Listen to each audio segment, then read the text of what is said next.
Bom dia a todos.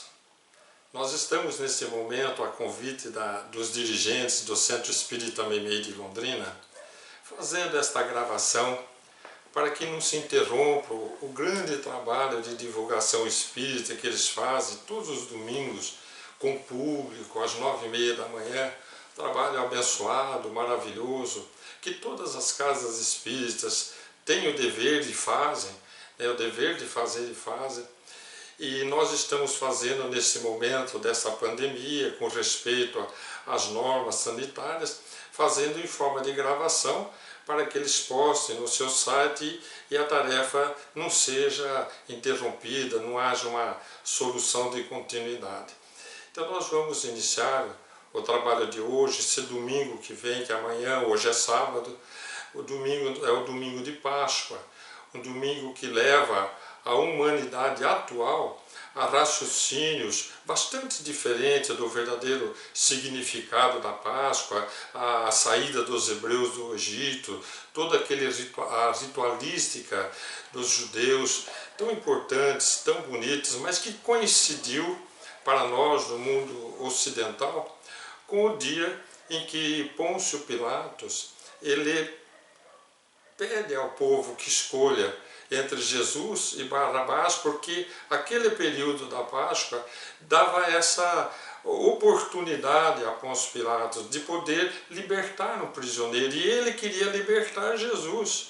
Eu acho até interessante que fica muito marcante a questão de Pôncio Pilatos não ter posto a sua autoridade, ter lavado suas mãos naquele gesto que ficou marcante, que leva a tantos raciocínios.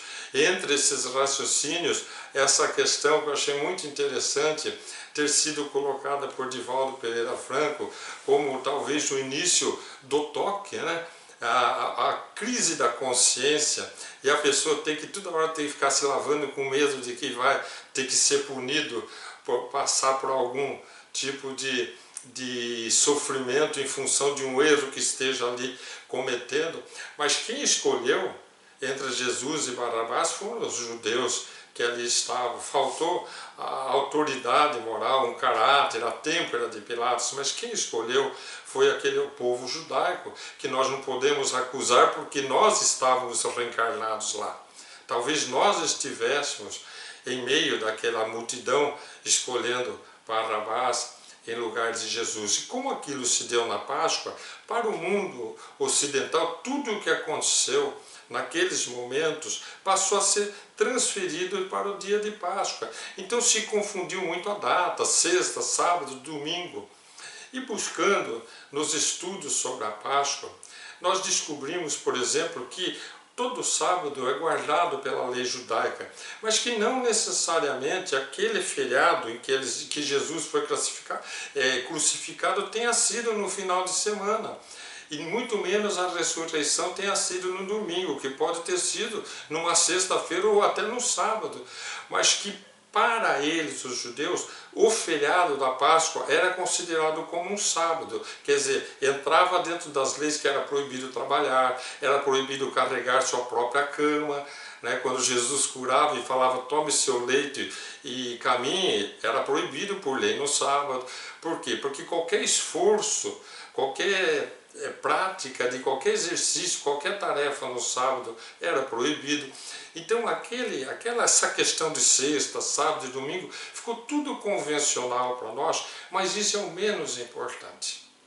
O mais importante, e vamos tentar aqui agora recordar, ainda era noite, não tinha amanhecido, e Maria de Magdala, seguidora agora do Cristo por ter sido libertada por Jesus, daqueles espíritos que a subjugavam, que faziam com que ela tivesse uma imensa ambição pelas riquezas, de maneira a tornar-se uma pessoa a vender o próprio corpo e a organizar uma casa de prostituição para arrecadar muito dinheiro, tornando-se muito rica. E Jesus a libertou da subjugação daqueles espíritos, segundo os evangelhos, 7 espíritos, 7 entidades, uma legião Ela é uma das seguidoras do Cristo. Foi a primeira que procurou o sepulcro. Aguardava então o dia que era permitido pelas leis judaicas, que não era então um sábado, para poder levar um unguento, para passar do corpo, embalsamar o corpo de Jesus, para poder purificar o corpo de Jesus que estava naquele sepulcro. E qual não é a sua surpresa ao chegar ainda no escuro do amanhecer que não havia chegado, e encontrar aquela pedra aberta, e ver que alguma coisa tinha acontecido, ou não ver o corpo de Jesus, e se deparar ali dentro com duas entidades sentadas, vestidas de branco reluzente, irradiando luz, uma na cabeceira, outra aos pés do lugar onde era para estar o corpo de Jesus. Uma delas lhe pergunta: mulher, por que choras? E ela está chorando porque Jesus foi crucificado e o corpo dele não está ali. Cadê Jesus? Cadê o corpo de seu mestre?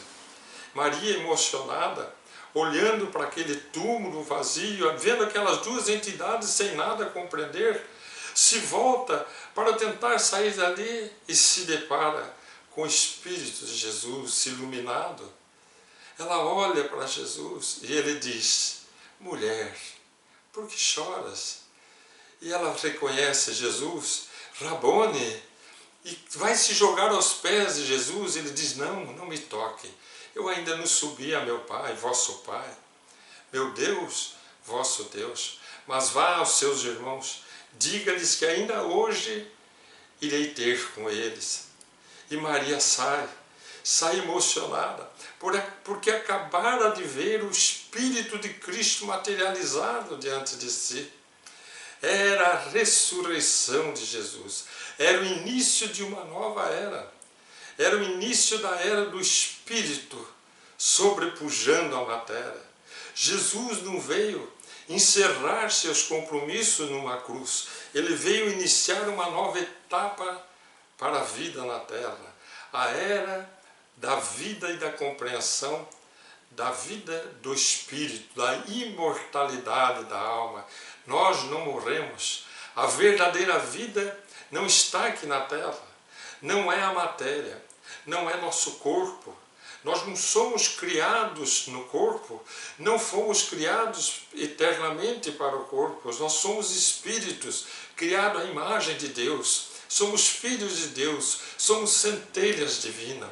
Fomos criados como espírito para viver imortalmente como espírito. E ali estava Jesus diante de Maria de Magdala, mostrando-se ao mundo naquela primeira aparição para iniciar essa nova era, essa era do advento do Espírito que viria se consumar com a presença do Consolador prometido, que Jesus, nas vésperas, na última ceia, já havia prometido: eu vou para o meu Pai e é importante que eu vá, para que eu vos envie o Consolador, o Espírito da verdade, para que fique convosco para sempre. Ali estava Jesus. Maria sai emocionada, corre, vai até a casa onde estavam os apóstolos, diz para Pedro e João, que a encontram logo na chegada: roubaram o corpo de nosso mestre, mas eu ouvi, ele está vivo, Jesus me apareceu. Pedro e João saem, naturalmente que João mais jovem, mais lepidamente, mais rapidamente, Pedro mais lentamente, eles vão em direção ao sepulcro.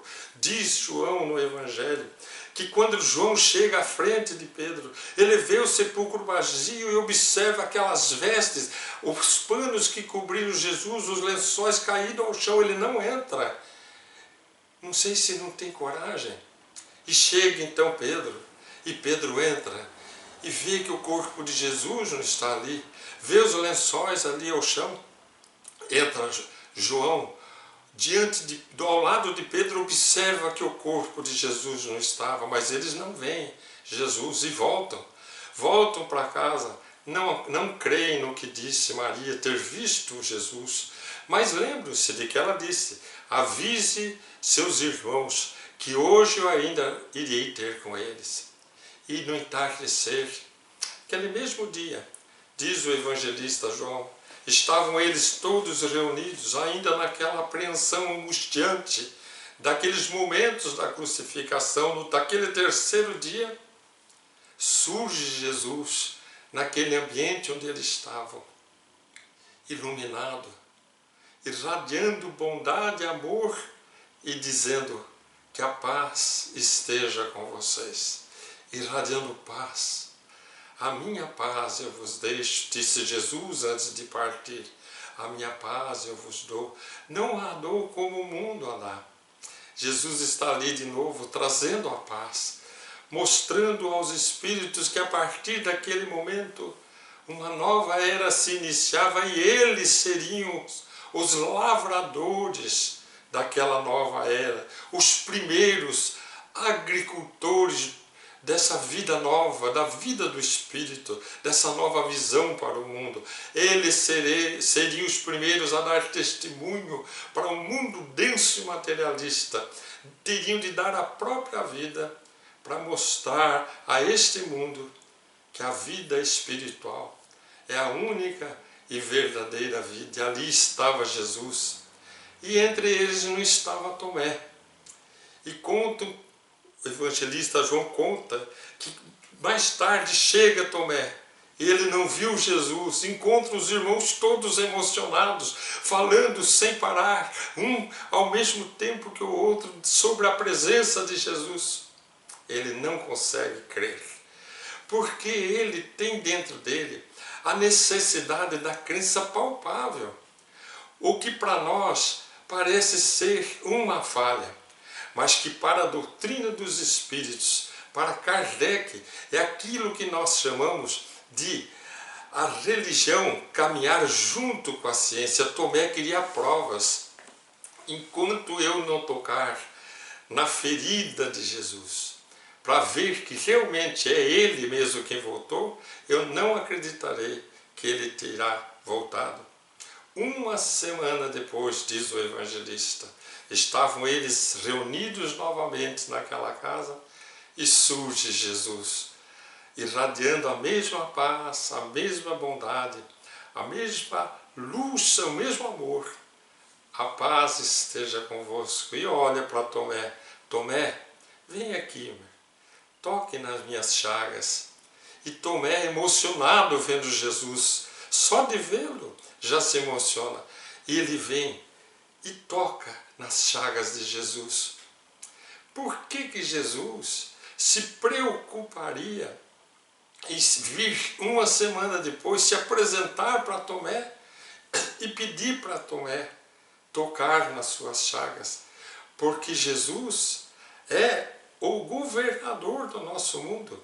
Ele sabe que no futuro a ciência terá que caminhar junto com a religião. A religião, tanto quanto a ciência, nos diz o Evangelho, segundo o Espiritismo, no seu primeiro capítulo.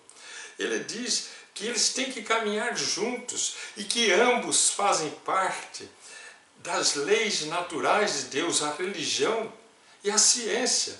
E eles têm que caminhar juntos, não pode um contradizer o outro. Enquanto eles estiverem se combatendo, não estão na harmonia que foram criados pelas leis de Deus. É necessário que eles se encontrem.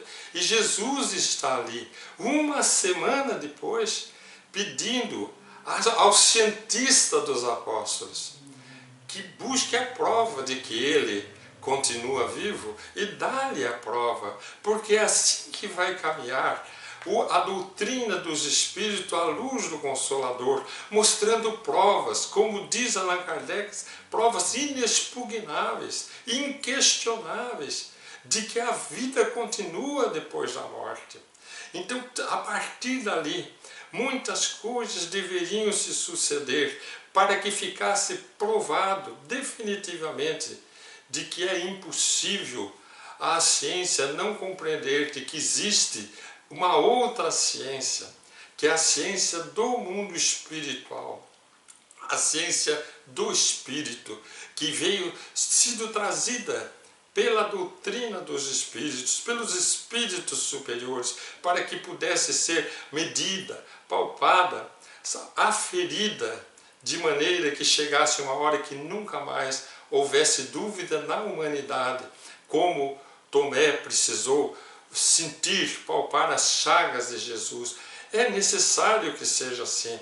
É preciso, diz Allan Kardec, que a nossa fé seja raciocinada, que ela possa encarar a ciência, a religião possa encarar a ciência em todas as épocas da humanidade, face a face, diz Allan Kardec.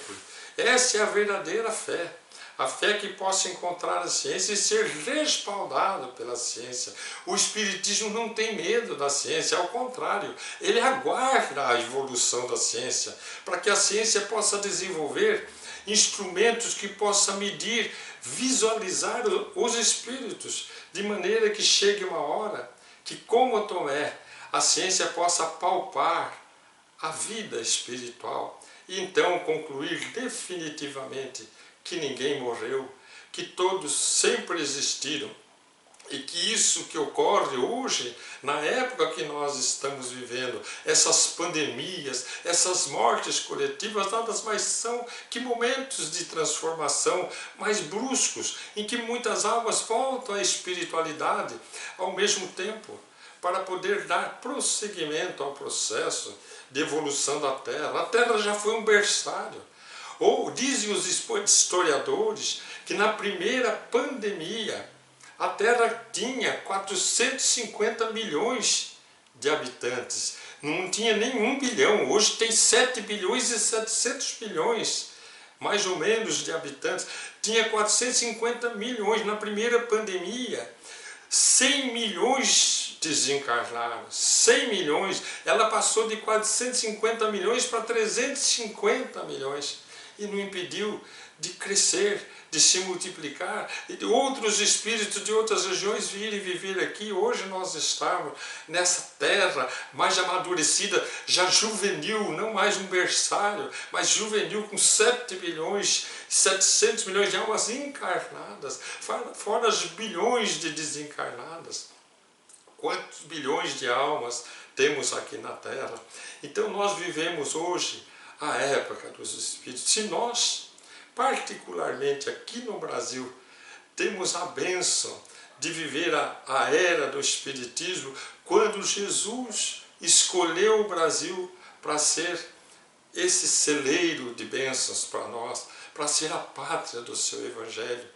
Então aqui na Terra passaram a reencarnar os grandes missionários que estiveram lá na França, ajudando Allan Kardec a trazer essa doutrina consoladora para o mundo, reencarnando aqui no Brasil, cada um no seu espaço, no seu canto, fazendo a sua tarefa para a disseminação dessa verdade universal. E o Brasil passou a ser então esse ambiente em que Jesus veio solidificar as bases para que a sua doutrina pudesse propagar para todo o mundo, a favor de todas as criaturas. E nós tivemos a bênção no Brasil de conhecer missionários como Chico Xavier. Gente, Chico Xavier veio ao mundo trazer provas inquestionáveis, com a sua mediunidade ímpar, de que a vida espiritual prossegue, de que o advento do Cristo, a sua ressurreição, era o nascer de uma nova era que veio para se perpetuar. Quem não lembra a história, até recordando aqui para o Centro Espírita Meimei, a história de Meimei. Quem é Meimei? Irma de Castro.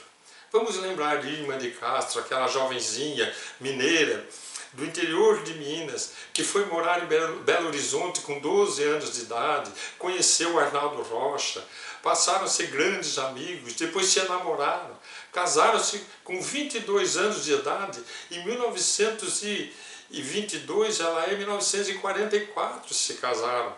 Os dois com 22 anos de idade, apaixonados, passaram a viver aquele amor de encontro de duas almas que vem para dar continuidade a uma jornada. Mas Irma de Castro trazia uma doença e uma programação espiritual bastante limitada. Ela trouxe um compromisso de viver pouquíssimos anos aqui na Terra. Ela trouxe uma doença, uma nefrite, causada por problemas de amígdala, que ela teve que retirar depois de casada, mas ficou um cotozinho na amígdala. E esse pequeno pedaço de amígdala que ficou foi o suficiente para ela desenvolver toda aquela doença, a hipertensão, que veio a afetar sua visão, tornando nos últimos dias de vida completamente cega, conforme o Wallace Leal Rodrigues no seu livro Meimei. Um livro maravilhoso, lindo, que todos deveriam ler sobre a vida de Meimei, contando que nos últimos dias ela já não enxergava absolutamente nada, que ela sofreu muito, desencarnou com 24 anos, 2 anos de casamento, na cama ao lado do marido, ele cuidando dela, com edema agudo de pulmão, ela vomitando sangue naquela hemoptise, desencarnando, e segundo a descrição no livro, ele diz que ela vai se acerenando e com muita resignação que sempre teve nesses 2 anos de doença, ela se entrega para a vida espiritual naqueles momentos, como católica que era. E Arnaldo Rocha, que tinha um irmão espírita que era amigo de Chico, mas ele não era, ele era ateu convicto, entra numa depressão profunda. Aí conta Arnaldo, nas suas palestras, nas suas histórias, conta que 3 semanas depois, não foram 4 semanas depois, ele estava andando acompanhado do irmão, descendo a Avenida Santos Dumont em Belo Horizonte, quando eles esbarram em Chico Xavier de tal maneira, ele está tão confuso, tão longe da sua realidade, que ele sem perceber bate no ombro de Chico. Chico derruba a sua pasta, ele pede desculpa, pega a pasta quando ele vai entregar para Chico, que ele reconhece Chico, porque Chico já era uma figura de certa forma, que estava começando a ser conhecida, mas particularmente pela amizade do irmão. Chico, um jovem, ele olha para Arnaldo e fala assim: quem é Meimei? E ele se assusta, porque Meimei era um apelido íntimo que ele e Irma se tratavam, com que ele e Irma se tratavam. Eles haviam lido um livro de um judeu americano chamado Um Conto em Pequim, onde Meimei era o nome de um personagem, da forma como lá se tratavam, minha noiva amada, meu noivo amado. E eles passaram a se tratar de meu Meimei, minha Meimei. E ali Chico pergunta: quem é Meimei? Sem que ele conhecesse pessoalmente Chico, nem Chico a ele. E Chico olha para ele com aquele carinho. Foi em 1944. O Chico tinha 34 anos, é de 1910. Veja como jovem era o Chico, era um menino, 34 anos. E ele, com aquela mediunidade, pergunta quem é Meimei. E ainda pergunta para Arnaldo: deixe-me ver, pede a Arnaldo, deixe-me ver a foto que ela está dizendo que você teve na sua carteira. Ele, trêmulo, pega a sua carteira, pega a foto. Gente, que é isso? Se não tocar a chaga de Jesus, provar que é Ele que está ali. Ali naquele momento, quando Jesus se oferece a Tomé dizendo: toque nas minhas chagas, naquele momento em que a mediunidade de Chico está dizendo: deixe-me ver a foto que você carrega dela na carteira, nada mais ele está dizendo que toque a chaga de Jesus, quer dizer, veja como é Meimei que está, ouça, perceba que é Meimei que está aqui ao seu lado. E ele então mostra a foto e Chico diz: ela está muito mais bonita do que nesta foto e ela quer lhe falar. Hoje à noite estaremos em reunião, esteja conosco. E a reunião na casa dos espíritas amigos do irmão de Arnaldo Rocha foi uma das reuniões onde a Meimei transmite então em mais de 20 páginas mediúnicas psicografadas a sua primeira de centenas de mensagens que transmitiria ao seu, que ela chamava meu sozinho, porque era assim que Arnaldo passou a sentir-se muito sozinho e ela passou a chamá-lo de meu sozinho, brincando com ele nas mensagens através de Chico Xavier.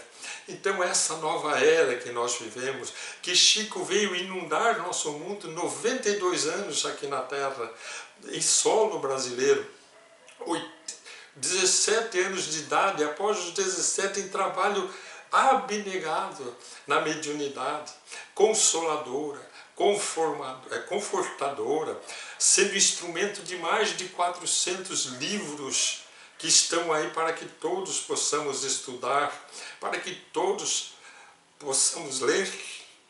Chico é esse grande instrumento de luz para os nossos corações. Temos de agradecer muito profundamente a mediunidade de Chico, porque Chico se transformou para nós nessa ponte de luz. Mas a mediunidade não é exclusiva de Chico. A mediunidade está em toda a humanidade. Allan Kardec veio nos apresentar, através do Livro dos Médiuns, que a mediunidade é uma aptidão da alma humana, encarnada, da criatura humana, que ela, se ela está no organismo, se ela vem do corpo espiritual, ela está no espírito. Todos somos médiuns, num grau maior, num grau menor, todos somos médiuns, e por sermos médiuns, nós registramos a presença dos espíritos, uns mais, outros menos, e há aqueles que dedicam a sua vida a serem instrumentos da espiritualidade, dentro de uma tarefa puramente cristã, sem nenhum interesse material, com completo desinteresse, abnegadamente. Aqui em Cambé nós tivemos a bênção, na nossa casa espírita, sob a direção de Hugo Gonçalves, de recebermos vários médiuns que recebiam psicografias. Seu Hugo era muito amigo dos médiuns que participavam lá em Uberaba da mesa de Chico Xavier, Carlos Bacelli, outros, o Afonso, espíritos médiuns que hoje estão no mundo espiritual, que trabalharam, não o Bacelli, mas o outro seu irmão, outros médiuns que foram grandes instrumentos e são instrumentos, como ainda há hoje no nosso Brasil e no mundo, médiuns que estão trabalhando aí para provar que o espírito persiste depois da vida física. Nós tivemos um caso muito interessante, já registramos em várias conferências, no nosso programa Reflexão, um caso que nos marcou muito profundamente pela forma como aconteceu.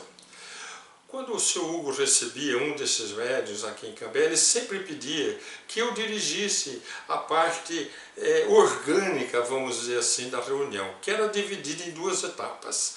A primeira etapa consistia em um médium ficar atrás de uma mesinha, recebendo aquela fila de pessoas que vinham ansiosas por receber mensagens dos seus entes queridos.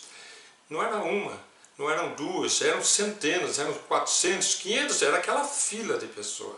Eles começavam às 2 da tarde e iam até 5, 6 da tarde, passando diante da mesa do médium, que simplesmente perguntava o nome da pessoa que havia desencarnado e há quanto tempo, e anotava num bilhetinho, num papelzinho, e nem sei se anotava de todo mundo, só daqueles que ele percebia a presença, provavelmente, de quem iria receber a mensagem no final da noite. E eu, como organizador, fiquei cuidando daquela fila. Em determinado momento chegou uma senhora, eu não a conhecia, uma senhora já de uma idade avançada, uns 70 anos de idade, e ela chegou mancando, veio com uma bengalinha, com muita dificuldade, ela tinha algum problema de locomoção, chegou diante de mim enquanto eu aguardava a vez e falou para mim o seguinte: Zé Antônio, eu perdi meu filho num acidente de moto há 1 ano atrás aqui na exposição, na frente da exposição, estou aqui para ver se eu recebo uma mensagem. E entrou, naturalmente deixou o nome do filho. Foi isso, acho que era uma quinta-feira, tardinha isso daí. Quando foi 6, 6h30, terminou aquele processo da fila e nós fomos para a segunda etapa do trabalho, que era o trabalho das mensagens. E no trabalho das mensagens, O médium, sentado na ponta da mesa, ele recebia então uma meia dúzia, 7, 8 mensagens. Daquelas 400, 500 pessoas que ali estavam, só 7, 8 receberiam. Mas ele iria ler a mensagem que recebia de maneira que todos se sensibilizavam. E quer queira, quer não, a gente ouvir alguém receber uma mensagem de um ente querido causa muita emoção. Você sente a sensação de que você parece que faz parte um pouco da vida daquelas pessoas que estão ali recebendo aquelas mensagens. Como eu estava coordenando, não pude ouvir com detalhe as mensagens que foram recebidas, ajudei no encerramento daquela reunião. Isso foi numa quinta-feira à noite, terminou 10 da noite aquela reunião. No sábado, eu fui fazer uma preleçãozinha, uma exposição doutrinária numa cidade vizinha, 30, 40 quilômetros daqui. E, como era de costume, eu sempre saio antes por causa da estrada, você nunca sabe o que pode acontecer, e até para poder chegar mais cedo, abraçar os nossos confrades da outra cidade, criar aquele clima de cordialidade antes da exposição. E eu estava pronto para sair, devia ser 6h30 da tarde, tocou o telefone em casa. Eu atendo o telefone, era essa senhora que se apresentou diante de mim de bengala, que eu não conhecia. Ela conseguiu meu telefone, ligou para mim, me chamou pelo nome e falou assim, olha, eu preciso lhe falar. Aí eu perguntei sobre o que era, e ela disse que ela estava naquela reunião e que precisava contar algo para mim. Então eu disse para ela assim, olha minha irmã, eu estou saindo para a estrada, eu chego tarde, 11 da noite, me deixa o telefone, amanhã cedo eu acordando eu já ligo para a senhora. Ela falou, não, você vai me ouvir, porque eu vou lhe garantir que após eu contar a minha história, você vai mudar sua palestra lá onde você vai. Eu achei interessante, porque ela falou com tanta convicção, que eu resolvi escutá-la. E ela contou, eu sou aquela mulher que passei diante de você e disse que havia perdido um filho há 1 ano atrás num acidente de moto. Pois bem, na verdade, eu perdi meu marido há 4 anos atrás. Só que o meu marido, espírita, cristão, dedicadíssimo, era um viajante que vivia de vender roupas nas cidades, pela estrada. Então ele ia até São Paulo, comprava as roupas e saía pelos estados do Brasil, desde o Rio Grande do Sul até Minas, vendendo, de cidade em cidade, vendendo aquelas roupas. E voltava de tempo em tempo para casa, sempre com o espírita. E meu marido tinha uma qualidade de ser impassível na sua paciência, uma tranquilidade, uma serenidade, de maneira que sempre que ele chegava, se porventura em casa minha filha, meu filho desencarnado no acidente, ou eu estivéssemos discutindo, preocupados com algum assunto, ele sempre usava a mesma expressão: tenham calma, tudo acontece pela vontade de Deus. Tenham calma, tudo acontece pela vontade de Deus. Há 4 anos, meu marido desapareceu. Encontraram o seu carro na beira da rodovia Castelo Branco, nenhum vestígio do seu corpo. Foi um constrangimento, foi uma consternação, um sofrimento muito grande, porque eu nunca descobri onde está meu marido. Nos primeiros meses, toda a minha família sofreu comigo. A sensação da morte, sem saber onde ele estaria. Mais tarde começaram aquelas conversas desagradáveis, acho que ele arrumou outra, acho que ele está no Rio Grande do Sul, acho que ele está no Pará, e mudaram-se as conversas em relação ao meu marido, mas eu nunca questionei, porque eu sempre conhecia a integridade moral do meu marido, a dignidade da minha moral. Ela no telefone falando para mim, eu em véspera saindo para a viagem para fazer a palestra. Aí ela me diz assim, Zé Antônio, escute o que eu vou te contar. Eu recebi a mensagem do meu filho. Eu vou ler para você só a primeira frase, para você dizer se é ou se não é meu marido. Começa assim a mensagem. Querida mamãe, qual não foi minha surpresa ao acordar-me do lado de cá e deparar com a presença de papai, que bastante sereno olhou para mim, como sempre fazia quando chegava em casa, naquela tranquilidade dele, e disse-me: tenha calma, tudo acontece pela vontade de Deus. A frase escrita na mensagem, a primeira frase escrita na mensagem do filho daquela mulher, era a frase que o marido sempre usou quando estava em casa acalmando os ânimos, as preocupações e as ansiedades da sua família.